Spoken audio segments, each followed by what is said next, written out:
Hey, Assalamualaikum warahmatullahi wabarakatuh. Good morning, everyone. How are you today? I hope you're doing fine. So today we're going to have another English class, and today we're going to focus on speaking. Okay, so I'm sure many of you have speaking as your main goal of studying English, right? Belajar bahasa Inggris tentunya yang paling diinginkan adalah supaya kita bisa ngomong bahasa Inggris ya, bisa bicara dalam bahasa Inggris ya. But many of you have difficulties on how to do this. Okay, so today we're going to be covering why speaking can be difficult. Yeah, so we're going to discuss the difficulties of speaking English. And from those difficulties, we're going to try um, to figure out ways to overcome those difficulties so that we can become more fluent. Okay, jadi saya akan bahas kesulitan-kesulitan yang dihadapi dalam uh, berbicara dalam bahasa Inggris dan bagaimana mengatasi kesulitan-kesulitan tersebut. Okay, so what can make speaking difficult? Okay, so the first one is listening. Okay, so that means, before we learn to speak, we first must learn how to listen, right? It's the natural course of learning. When you're little, when you are a baby, before you learn to speak, first you learn to listen. You listen to your mother and father, to your brother and sister, or to the television. Yeah, you listen on how they speak, how they use their mouths to make sounds that you can understand. Okay, so that means we first must learn how to listen, yeah, so that we know how to pronounce the words, yeah. So a conversation is only 50% you, okay? So the other 50% is the other person. So if you don't understand what someone is saying, so you don't understand what they are talking about, of course, it's difficult for you to reply. So you don't know what to say to them, okay? So what can you do? First, practice listening every day, yeah, as we covered before. So practice listening every day for 10 to 15 minutes.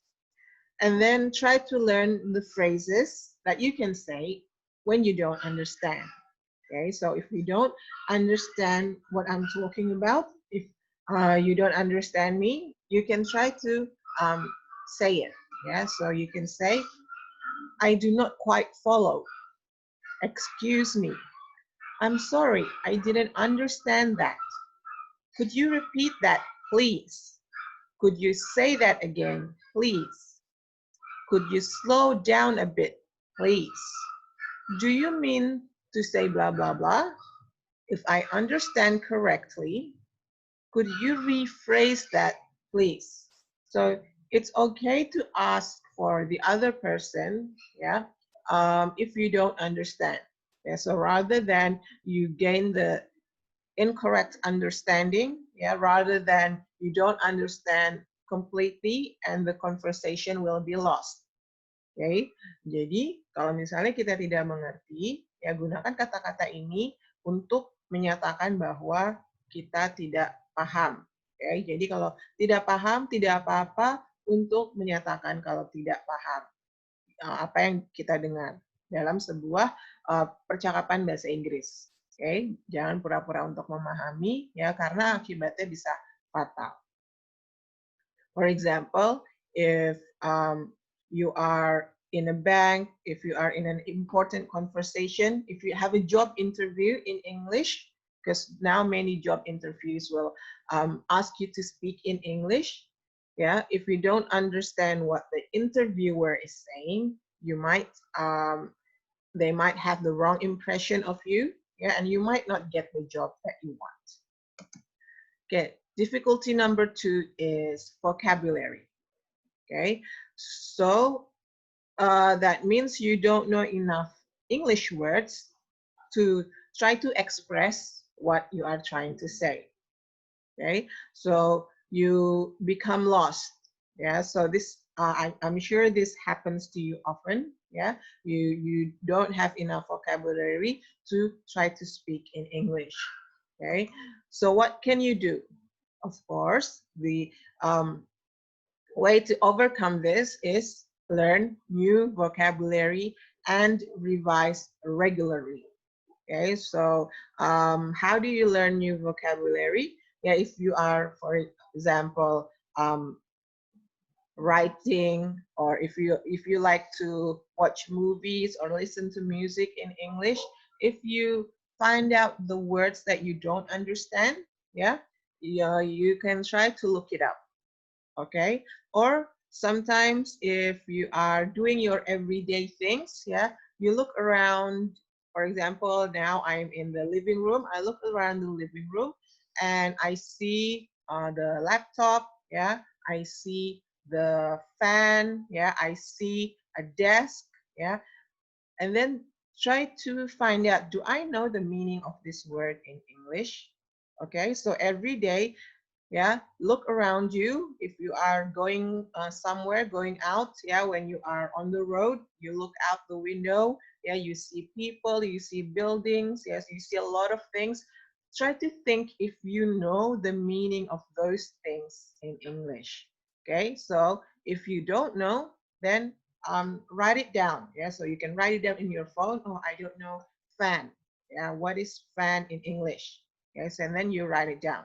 Ya, jadi satu tips untuk bisa meningkatkan vocabulary ya dibandingkan misalnya melalui menonton ya atau mendengar musik ya.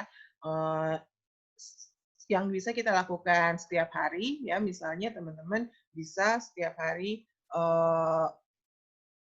ya sekitar 10 menit ya atau kapan saja ya kita menyiapkan notes ya, lalu kita lihat kira-kira sekeliling kita ya, kita lihat benda-benda atau suatu kejadian ya, kita pikir kira-kira kita tahu nggak apa arti dari kata-kata tersebut ya dalam bahasa Inggris.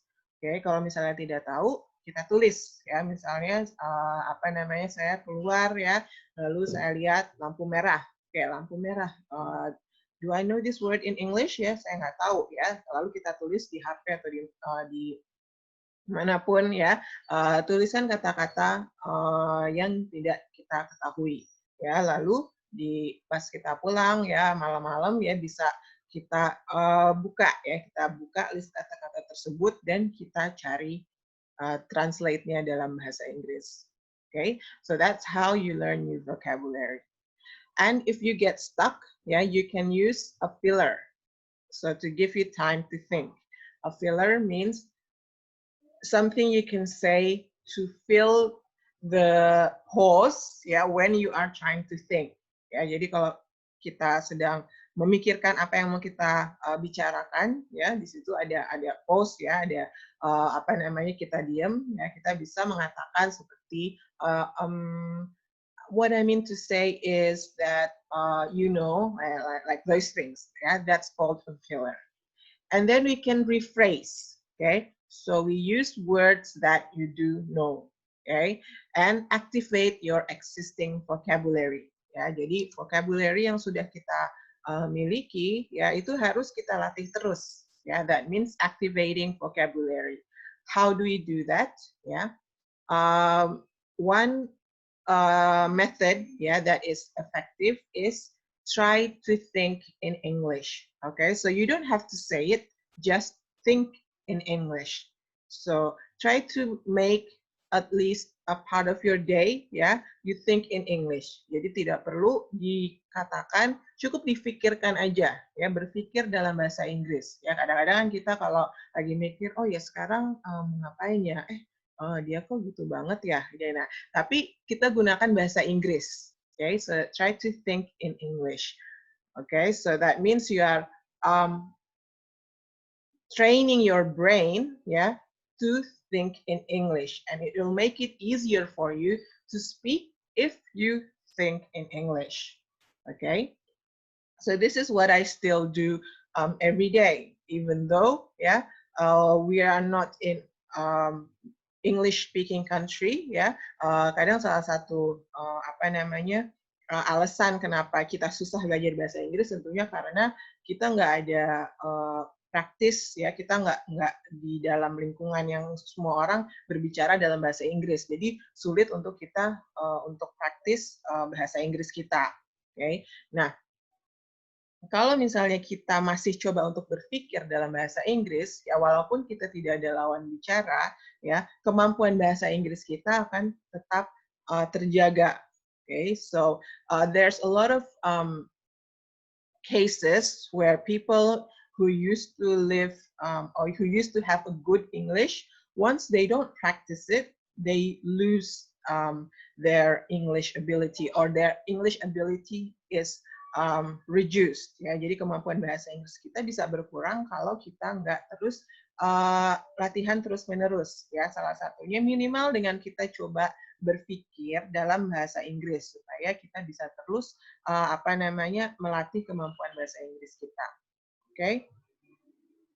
And then of course, if you like, you can do like word games, puzzles, crosswords, yeah, where you have to fill out ya the definition. Jadi misalkan ada definisi-definisi ya, kalau teka-teki silang lalu kita harus menuliskan katanya. So that's a good practice for vocabulary. Okay, the next one is grammar. Okay, this is also my least favorite English subject. I'm not very good at grammar, so I think you can be forgiven if you don't like grammar too. Yeah. Because there are a lot of rules, yeah, and it can make you feel daunted, yeah. It can make you feel, make it too difficult, and then you give up. Okay, so there's like, you have to learn tenses, you have to learn what's verbs, yeah. Last week we learned about conditionals, yeah, prepositions, and so forth. Okay, so an important thing to note is, don't worry about mistakes. Yeah, we are not native English speakers. We are allowed to make mistakes. Yeah, so even though your sentence structure is not correct, that doesn't mean the other person won't understand you. Okay, jadi kita akan belajar sebenarnya, ya, dalam kita berbicara bahasa Inggris, ya, nanti kita akan belajar tentang sentence stress, ya. Jadi dalam kita berbicara dalam bahasa Inggris ada kata-kata tertentu yang ditekankan, ya, dan kata-kata yang ditekankan itu adalah yang paling penting. Okay? Jadi walaupun misalnya seseorang berbicara dan kita tidak bisa mengerti, ya, kalau kita bisa menangkap kata-kata yang di-stress atau ditekankan, kita bisa mengerti kira-kira orang itu ngomong apa. Okay? So all the little grammar words, yeah, like prepositions, conjunctions, and so forth, yeah, when you are speaking, they actually don't really matter. Okay? Jadi kalau misalnya kita berbicara, orang tuh nggak bakalan dengerin, oh itu salah. Ya. Misalkan beda kalau misalnya writing, ya, karena kalau writing memang yang dilihat adalah benar-benar sesuai kata-katanya. Tapi kalau speaking, yang dilihat adalah bagaimana lawan bicara kita mengerti apa yang kita bicarakan, ya kan? Jadi tidak perlu itu dengan kata-kata, dengan struktur kalimat yang 100% benar. Oke? Okay? But of course, try to learn grammar so that at least you know, yeah, and so you can improve your grammar and vocabulary, and you can do that if you do a lot of reading. Okay? So you can choose something that you like. Ya, jadi sekarang nggak perlu diberi misalkan buku, ya, atau baca a lot of paragraphs, ya, seperti di SMA gitu, ya. But what you can do is ya sekarang misalkan ya udah teman-teman follow aja misalkan influencer dari luar negeri ya, lalu misalkan baca captionnya ya. So try to understand what they are saying. Ya, jadi tidak perlu apa namanya secara formal kita belajar ya. So there's a lot of ways ya, that you can improve. Okay, the next one is pronunciation. Okay, pronunciation. This is due to the fact that English is not a phonetic language. What is a phonetic language? Phonetic language is a language where the words are written or the words are spoken exactly like they are written. Ya, jadi kalau bahasa Indonesia itu bahasa fonetik. Apa yang dituliskan itu atau apa yang dikatakan itu sesuai dengan apa yang dituliskan. Oke. Okay? Nah, bahasa Inggris tidak demikian. Ya, for example, here we have 4 words. These words have the vowel A, ya. Ada huruf vokal A. Bahasa Inggrisnya A. Kalau dalam bahasa Indonesianya A. Dan A dalam bahasa Indonesia kita hanya baca satu cara aja, A. But in English, there are 4 different ways to pronounce the vowel A. Yeah, so watch, the first one is pronounced car. Yeah, so car as in far. Okay. And then, but if you add an E, ya, kalau ditambah huruf E, jadinya care. Ya, as in hair. Okay. Dan kata ini, ya, man. Ya, as in cat.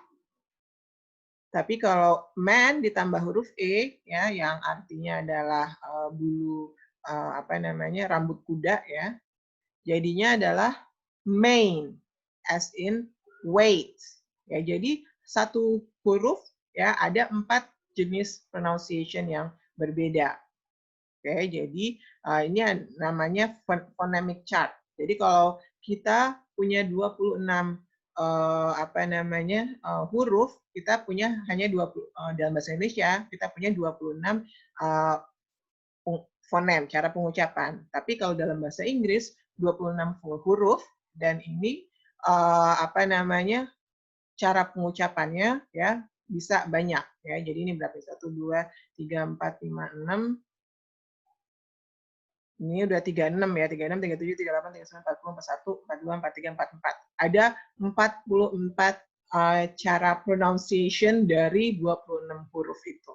Ya, satu A aja bisa ada 4 ya, belum lagi yang lainnya. Misalkan ada apa namanya, dan setiap cara pengucapan itu ya ada apa namanya simbolnya ya. Jadi kalau teman-teman buka kamus ya untuk tahu gimana sih cara pronounce-nya ya, ini biasanya di setelah katanya itu di dalam kurung itu ada cara pengucapannya ya, cara pengucapannya. Jadi kalau should ya untuk simbol untuk pengucapan 2O ini itu adalah seperti ini.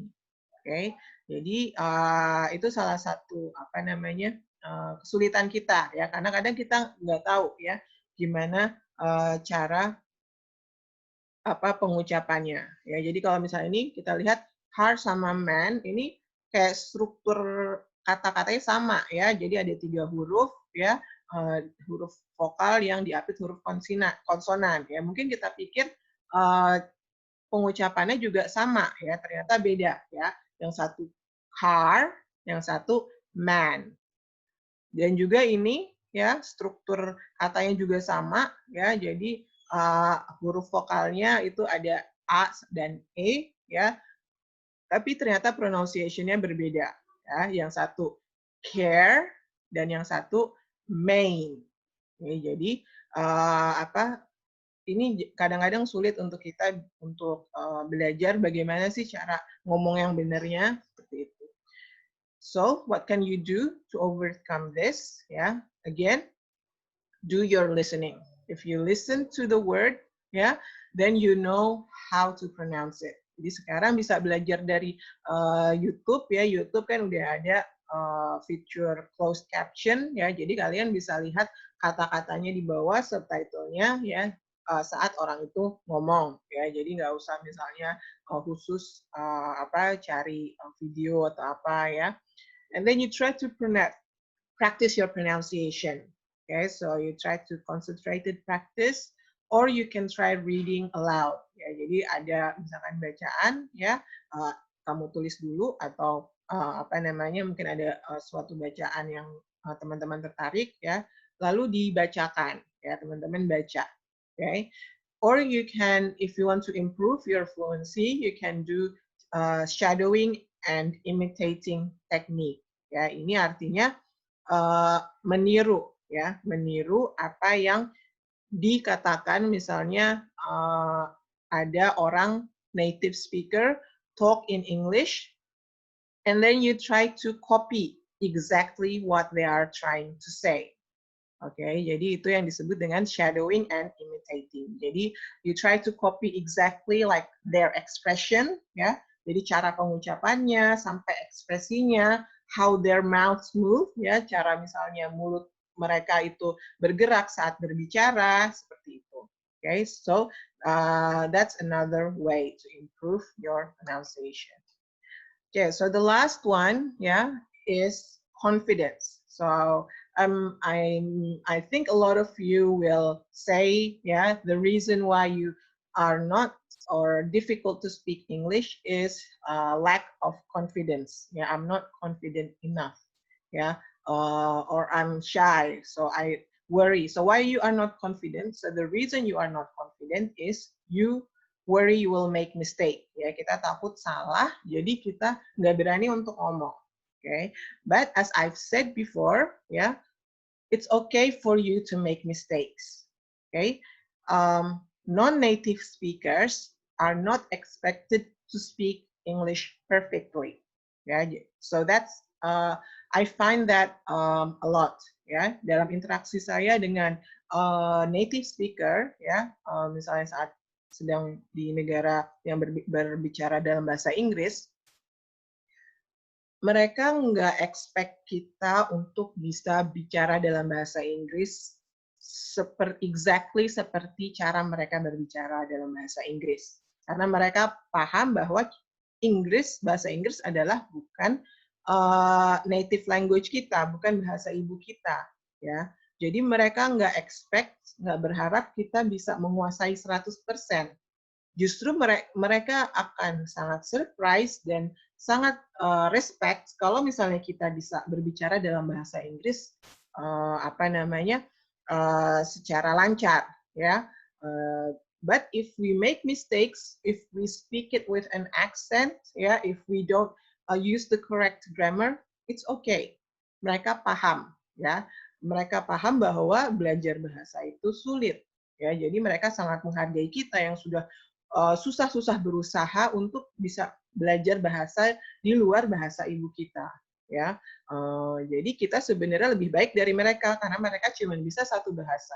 Kita bisa lebih dari satu bahasa, ya, bahasa Indonesia, bahasa Inggris, atau bahkan kalau teman-teman menguasai bahasa daerah, berarti teman-teman bisa 3 atau bahkan 4 bahasa yang menguasainya. So don't feel inconfident, ya. Jangan merasa tidak percaya diri, ya, karena kita sudah hebat karena sudah berusaha untuk mau belajar bahasa Inggris. Ya, so to increase your confidence, do a lot of practice and just try to speak. Ya, coba ngomong aja. Ya, jangan takut untuk salah. Ya, because it's okay for you to make mistakes because we are all learning. Okay. Okay, so some speaking tips that I want to share with you today. The first one is you try to listen first. Okay, so try not to think what you are going to say as you're listening. So you focus on listening. Yes, so focus on responding. Okay, and the next is make eye contact. So it's important to make eye contact when you're listening or speaking. Yeah, so even when you are nervous, try not to look at the ground. Yeah, so if you are doing a presentation, yeah, so try to practice. Yeah, so that when you speak, at least you can look at your audience instead of looking at the presentation. Okay, and learn transitional phrases and useful expressions. Oke, jadi maksudnya kata-kata untuk menghubungkan kalimat-kalimat ya, and useful expressions ya. Jadi ekspresi atau kalimat-kalimat tertentu such as idioms and so forth that will make the conversation flow. Jadi biar tidak terlalu kaku ya saat kita berbicara. Use gestures appropriately. So body language is important because some gestures mean the same gestures may mean differently in other countries or other cultures. Okay, and then try to relax. Yeah, as I said, you don't have to speak perfectly because they don't expect you to. Okay, so it's okay to make mistakes. And don't say sorry. Yeah, so don't apologize for not being able to speak English perfectly. Yeah, so that because then people will expect you to speak poorly. Ya, jadi nggak usah bilang maaf karena bahasa Inggris yang nggak bagus, karena mereka jadi mikir, oh berarti bahasa Inggris kamu nggak bagus ya, gitu ya. Jadi it's okay. So be confident. Ya, so if you make mistakes, if you know that you made a mistake, just correct your mistake. Yeah, at the spot. Yeah, so don't say sorry. And then be yourself. Yes, so let your personality show, and people enjoy speaking with you because of who you are. Yeah, so just be yourself and keep it simple. Okay, so don't try to make it complex with complex vocabulary. Ya, jadi yang sederhana saja yang bisa dimengerti oleh diri Anda dan juga lawan bicara. Okay, and then pause and pace. Okay, so try not to speak too quickly. Okay, because speaking English naturally involves there's a flow there. Ya, jadi ada waktu di mana kita harus berhenti dan ada waktu di mana kita harus berbicara lebih cepat dan sebagainya. Ya, jadi akan lebih natural ya jika kita bisa menguasai kapan kita pause dan kapan kita mempercepat. And then practice pronunciation. Okay. So including word stress ya tadi yang seperti saya bicarakan ya. Nanti kita akan bahas dalam bahasa Inggris itu ada word stress dan sentence stress. Okay. Jadi ada kata-kata yang di dalam kata-kata itu ada syllable ya, ada syllable yang di stress dan yang tidak. Ya, for example, if I say the word confidence, yeah, you know that the syllable con is stress. Ya, jadi confidence. Yeah, and or if I want to say contract, yeah, contract as a noun, yeah, contract, yeah, contract. So the first syllable is stressed. Tapi kalau contract as a verb, ya, is contract. Yang di stress di syllable yang keduanya, ya, tract, ya, contract. Ya, jadi kita harus tahu tuh ada perbedaan antara kata yang sama, tapi saat dia sebagai noun dan saat dia sebagai verb itu berbeda. Oke, dan juga dalam kita misalnya bicara kalimat, ya, misalnya we want to say what are you doing? You don't say what are you doing, tapi ada stress. What are you doing? Ya, jadi kalian bisa tahu berarti yang di stress ini adalah kata doing, ya, karena intinya orang yang berbicara pengen tahu lagi apa, ya. So doing, ya, verbnya itu adalah kata yang penting. So what are you itu tidak di stress, ya. What are you doing? Okay, nanti kita akan belajar tentang itu. Okay, so that's it for today on speaking. So I hope you learn more today and that you can improve your speaking skills. Okay, so I'll see you next time. Assalamualaikum warahmatullahi wabarakatuh.